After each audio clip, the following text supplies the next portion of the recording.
ជំរាបសួរបងប្អូនទាំងអស់គ្នានឹងថ្ងៃនេះខ្ញុំនឹងបង្ហាញបងប្អូនពីរបៀបធ្វើម្ហូបបារាំងគេហៅថា raclette មួយនឹងមាន cheese មានដំឡូងបារាំងមាន ham មាន hot dog មានសាច់ជ្រូក3ជាន់ហើយនឹងបន្លែគេយកកម្ដៅចូលគ្នាជាមួយនឹងម៉ាស៊ីន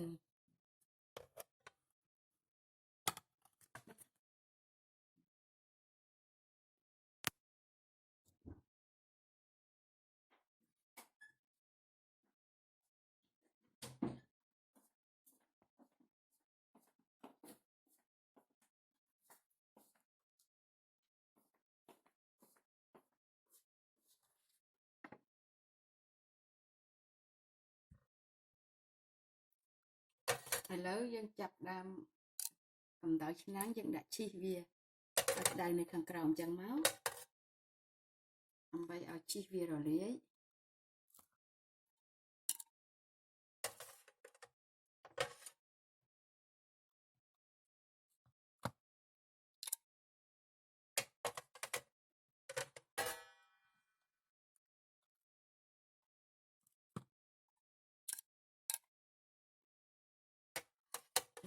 ចំណែកខាងលើយើងដាក់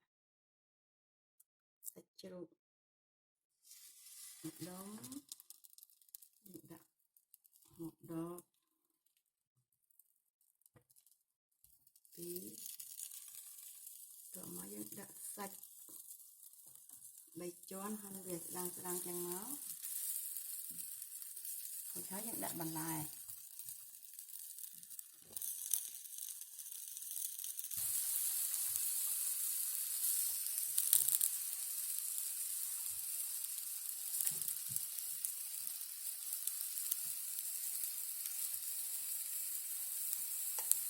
វិធីធ្វើងាយ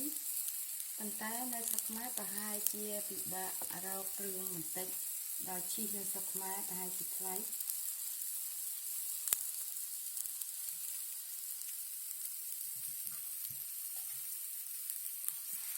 បងប្អូនអាចធ្វើតាមរបៀបនេះបានឆ្ងាញ់ហើយដូរមុខម្ហូបពីអាស៊ីមកម្ហូបអឺរ៉ុប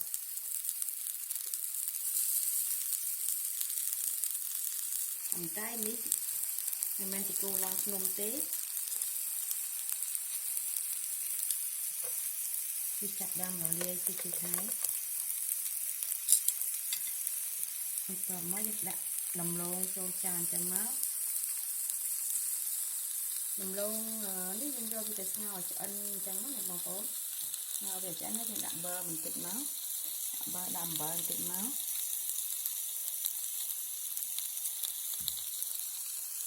ធ្វើម្ហូបនៅប៉ែកខាងអឺរ៉ុបគេអត់សូវប្រើគ្រឿងច្រើនដូចម្ហូបអាស៊ីយើងទេគេប្រើតែអំបិលម្រេចស្ករពួកគេអត់សូវប្រើដែរ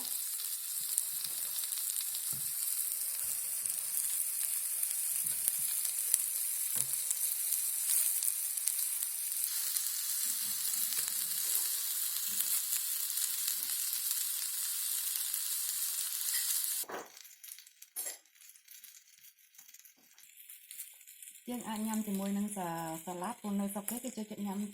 សាឡាត់ជាមួយនឹងទឹកជ្រលក់របស់គេ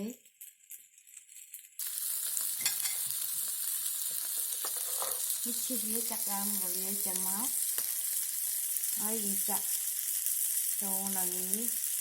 ពីលើដំឡូងហ្នឹងមកមួយសាច់ហើយនឹងបន្លែនេះដែលវាឆ្អិនហើយបងប្អូននេះ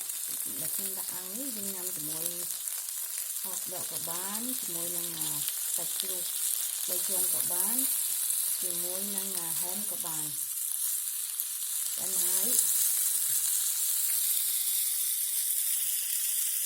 ចឹងមកខ្ញុំញ៉ាំឲ្យបងប្អូនមើល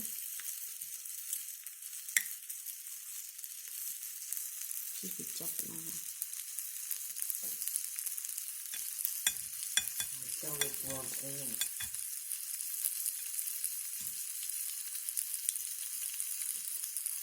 ง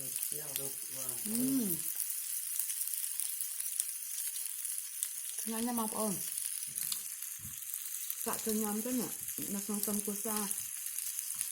ปฏิญาณ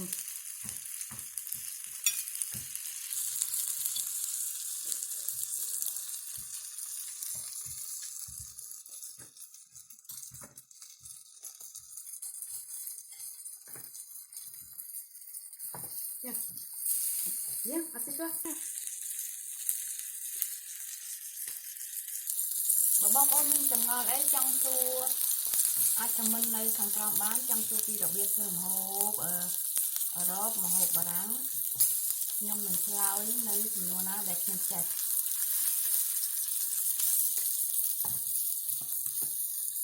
con mong con tìm riêng lia và chưa chạy video mới đi xong cùng cách chạy like share nâng subscribe cho nhau mình đã mua phong